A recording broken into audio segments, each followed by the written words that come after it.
ఇప్పుడు కొనే ప్రతి ఇల్లు హోమ్ లోనే. పూర్తిగా డబ్బులు పెట్టి కొనేవారి సంఖ్య స్వల్పంగా ఉంటుంది. ఎందుకంటే ఆదాయాల కంటే ఎక్కువగా రాకెట్ వేగంతో ఇళ్ల ధరలు పెరుగుతున్నాయి. ఓ అపార్ట్మెంట్ ను బిల్డర్ నిర్మిస్తే అందులో 95% మంది హోమ్ లోన్ తోనే కొంటారు. అందుకే చాలా సంస్థలు ముందుగానే రియల్ ఎస్టేట్ ప్రాజెక్టులతో అసోసియేట్ అయిపోయి ఉంటాయి. అయితే ఈ హోమ్ లోన్ ప్రాసెస్ చిన్నది కాదు. అలాగే ఈ ప్రాసెస్ లో ప్రతి అడుగులోనూ ఫీజులు చెల్లించాలి.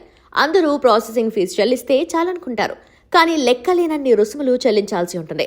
సాధారణంగా దరఖాస్తు ఆమోదం పొందిన తర్వాత మాత్రమే ప్రాసెసింగ్ ఫీజు వసూలు చేస్తారు. కొన్ని బ్యాంకులు ఇతర రూపంలో ఫీజులు పిండుకొని ప్రాసెసింగ్ ఫీజు రద్దు అనే ఆఫర్లు ప్రకటిస్తాయి. హోమ్ లోన్ కు అప్లై చేసినప్పుడు మొదట లాగిన్ ఫీజు కట్టాలి.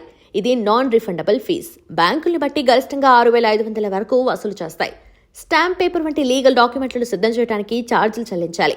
హోమ్ లోన్ కోసం అప్లై చేసే ముందు క్రెడిట్ స్కోర్ను చెక్ చేస్తారు. క్రెడిట్ రిపోర్ట్ను పరిశీలించడానికి క్రెడిట్ బ్యూరో నుంచి మీ క్రెడిట్ రిపోర్ట్ను పొందడానికి అయ్యే ఖర్చు భరించాలి. హోమ్ లోన్ కోసం మీ ఆదాయ పన్ను ధృవీకరణ పత్రాన్ని రుణదాతకు చూపించాల్సి ఉంటుంది. వీటితో పాటు మీ agreement copy, title document, duplicate statement వంటి వాటితో సహా ఇతర డాక్యుమెంట్లు సేకరించడానికి కొద్దిపాటి ఫీజులు, ఛార్జీలు చెల్లించాలని బ్యాంకులు అడగొచ్చు. హోమ్ లోన్ ప్రక్రియలో ఫిజికల్ ప్రాపర్టీ తనిఖీ కీలకం.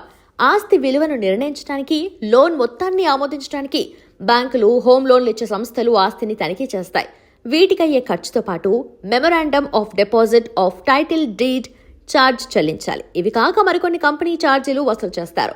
హోమ్ లోన్ తీసుకునే క్రమంలో ఇవన్నీ పెద్దగా అనిపించకపోవచ్చు, కానీ కొన్ని సంస్థలు మాయ చేస్తుంటాయి. అందుకే హోమ్ లోన్ ఎంక్వైరీకి ముందే పూర్తి స్థాయిలో ఛార్జీల గురించి ఎంక్వైరీ చేసుకోవటం బెటర్.